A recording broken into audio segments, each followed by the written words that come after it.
আমাদের একটা নৈতিক দায়বোধ আছে, একটা নাগরিক দায়িত্ব তাদের উপর আছে, একটা রাজনৈতিক অঙ্গীকার আছে। আমরা সেই অঙ্গীকারের মানবিকতার জায়গা থেকেই তাদেরকে দেখতে গিয়েছিলাম।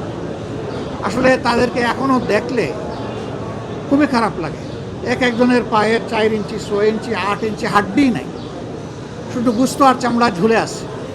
অনেকে প্যারালাইজড হয়ে গেছে, অনেকের বডি শুকিয়ে গেছে। একটা ছেলে, তার বাবা এসে বলল যে আমার একমাত্র ছেলে খুবই খারাপ অবস্থা, না দেখে যাবেন। ওখানে একটা হাসপাতালের 7, 8 এবং 9 তলা পুরোপুরিভাবেই এ রোগীদের জন্যই নেওয়া হয়েছে।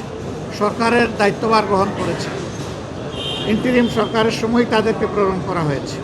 এমবিসি থেকে লোকও নিয়োগ আছে, কিন্তু এই লোকরা তো চাইলেও কিছু করতে পারবে না। এমন কিছু কেস আছে, এগুলার কোনো জবাব নাই। এমন কিছু ঘটনা আছে, এগুলার কোনো রিমিডি নাই। তারা কিন্তু এই অবস্থায় হয়তো দেশে ফিরবে। 72 ঘন্টা ময়েশ্চার লক সমৃদ্ধ লিলি বডি ওয়াশ শিয়া বাটারের গুডনেস স্কিন রিপেয়ার করে রাখে সফট ও গ্লোয়িং। এর মাঝে একজন সে বলল যে 1 সপ্তাহের ভিতরে আমার এই পাটা কেটে ফেলবে। একেবারে ক্লাস 9-এর ছেলে বলেই সে কেঁদে দিল। কিছু করার নেই। আমরা তাদেরকে শুধু সান্ত্বনা দিতে গিয়েছিলাম, তাদের কষ্ট আমরা ভাগাভাগি করতে গিয়েছিলাম, তাদেরকে এবং তাদের আত্মীয় স্বজনকে আমরা সান্ত্বনা দিতে গিয়েছিলাম। আমরা মনে করি রাষ্ট্রের অনেক দায় আছে, তাদের চিকিৎসা এবং পরবর্তী পর্যায়ে তাদের কাউন্সিলিংয়ের জন্য সরকারকে উদ্যোগ নিতে হবে, সাইকোথেরাপি দিতে হবে। শুধু যে আহত হয়েছে তাকে না, গোটা পরিবার ট্রমাটাইজড, গোটা পরিবারকেই সাইকোথেরাপি দেওয়া লাগে। অনেকে এখনও ঘুমাইতে পারে না, সারা রাত সারাদিন সজাগ ছটফট করে বিছনার মধ্যে। আমরা সেই দেশের যারা চিকিৎসা সেবায় নিয়োজিত তাদের সাথে কথা বলেছি, তাদেরকে আমরা খুবই আন্তরিক পেয়েছি। আমরা অনুরোধ করেছি যে তাদের সবটুকু দিয়ে যেন আমাদের এই কষ্টে থাকা লোকগুলোকে তারা সেবা দেন। আর আমাদের সরকারকে আমরা অনুরোধ করব, তারা এবং আরও যারা বাকি আছে তাদের দায় আমাদেরকে নিতে হবে, সরকারকে নিতে হবে। তাদের সুচিকিৎসা সর্বোচ্চ যেটা সম্ভব এটা নিশ্চিত করতে হবে। 3টা কেস আছে, এটা ব্যাংককে চিকিৎসা হবে না, তাদেরকে অন্য দেশে পাঠাতে হবে, ওখানে ওই চিকিৎসা নাই।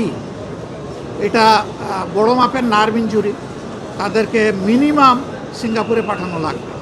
আমরা সরকারের সাথে এই নিয়ে কথা বলবো ইনশাআল্লাহ। আপনারা দোয়া করবেন।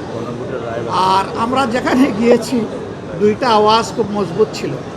আমরা প্রবাসীদের সাথে যখন বসেছি তারা বলেছে আমাদের অনেক প্রবলেম আছে, কিন্তু আমাদের একটা দাবি খুবই জোরালো, এটা হলো গণভোটের রায় যেন বাস্তবায়ন হয়। আমরা ভোট দিয়েছি, আমরা যেন আমাদের ভোটের মূল্যায়ন হয়েছে এটা আমরা দেখতে পাই। আর এদেরকে যখন দেখতে গেলাম আজকে, আহতদেরকে, পঙ্গুদেরকে, এরা গলায় জড়াইয়ে ধরে বলল যদি সুস্থ হয়ে ফিরে যাই জাতির জন্য প্রয়োজন বারবার লড়াই করব, কিন্তু আমাদের গণভোটের রায় আর জুলাই সনদ 2টা যেন অক্ষরে বাস্তবায়ন হয়। এখানে একটু শুভঙ্করের ফাঁকি আছে, আমরা কোনো ফাঁকি মানি না। আমরা A to Z বাস্তবায়ন চাই, এটা ছিল তাদের বক্তব্য, তাদের দাবি। কোনো ফাঁকিঝুঁকি চলবে না, সব কিছু আমাদের প্রত্যাশার আলোকে হতে হবে। এই মেসেজগুলো আমরা নিয়ে এসেছি। আমরা তাদেরকে সম্মান করি, ধারণ করি, পুরো দেশকে আমরা ভালোবাসি। আমরা সবাই মিলে ইনশাআল্লাহ দেশের সমস্যারও সমাধান করে সামনে এগিয়ে যাব এবং দেশের উন্নয়নে আমরা সবাই মিলে একসাথে কাজ করব।